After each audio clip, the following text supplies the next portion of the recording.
তো হ্যালো বন্ধুরা, কেমন আছো সবাই? আশা করি খুব ভালো আছো। আমিও খুব ভালো আছি। আজ সকালবেলার ওয়েদারটা এখানে ঠিক কেমন ছিল? খুব সুন্দর ওয়েদার আর ভীষণ হাওয়া দিচ্ছিল। কলকাতায় গত 2 দিন ধরে ভীষণ বৃষ্টি হয়েছে, বাট আমাদের এখানে কোনো বৃষ্টি নেই, পুরো শুকনো রাস্তা। আর এখানে রাস্তায় দেখো কি সুন্দর সুন্দর পেন্টিং করা রয়েছে। আর চারিদিকে গাছপালায় পুরো ভর্তি। সেসব দেখতে দেখতে সোজা অফিস চলে এলাম। এসে একটু কিছু কাজও করেছিলাম। অফিসে এলে তো কাজ করতেই হবে। তো আমার এটাই কাজ। আমি এটাই করেছিলাম। বিকজ আমি এটাই পারি, অন্য কিছু আমি তেমন কিছু পারি না। তো যেটা পারি সেটাই মন দিয়ে করার চেষ্টা করি। তোমরা জানিও আমার কাজটা কেমন হয়েছে। তোমরা কমেন্ট করে জানালে আমি খুব খুশি হব। আর হ্যাঁ, এটা কিন্তু কোনো ট্রিটমেন্ট ছিল না, এটা জাস্ট একটা শ্যাম্পু অ্যান্ড ব্লো ড্রাই ছিল। তারপর অফিস থেকে বাড়ি যাওয়ার সময়ও ঠিক এমন ছিল আকাশটা। তো সেটা দেখার জন্য একটু ছাদে চলে গেছিলাম, আর কিছু জামা কাপড় ছিল সেটাও তুলে নিয়েছিলাম। গিয়ে দেখলাম এত সুন্দর সুন্দর ছাদে ফুল হয়ে রয়েছে। এই রজনীগন্ধার গাছটা কিছুদিন আগেই বসানো হয়েছে।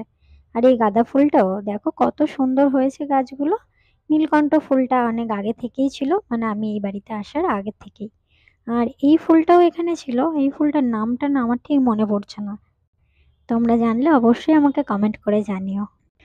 আর এখানে অনেক গাছ রয়েছে, এগুলো সব জবা ফুলের গাছ, এগুলো কেটে দেওয়া হয়েছে যাতে আরো একটু ভালো করে হয় আর কি।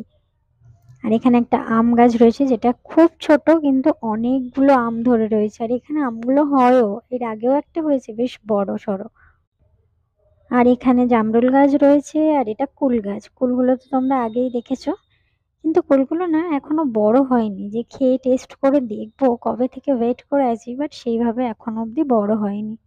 তো এখানের ওয়েদার না প্রায় ঠান্ডাই থাকে, খুব একটা গরম পড়ে না। এখনো ওয়েদারটা ঠান্ডাই রয়েছে, খুব একটা গরম নেই এখানে। আমি হায়দ্রাবাদ আসার পরই কাজে জয়েন করে নিয়েছি, তাই আর সেইভাবে কোথাও ঘুরতে যেতেও পারিনি, আর কিছু শেয়ারও করতে পারিনি। বাট খুব তাড়াতাড়ি ঘুরতেও যাব, তোমাদের সাথে শেয়ারও করব, নিশ্চয়ই তোমাদেরকেও দেখাবো। তো আজকের দিনটা আমার এইভাবেই কেটেছিল। আজকের জন্য এতটুকুই। আর সত্যি কথা বলতে আজকে বাবা মাকে খুব মিস করছিলাম।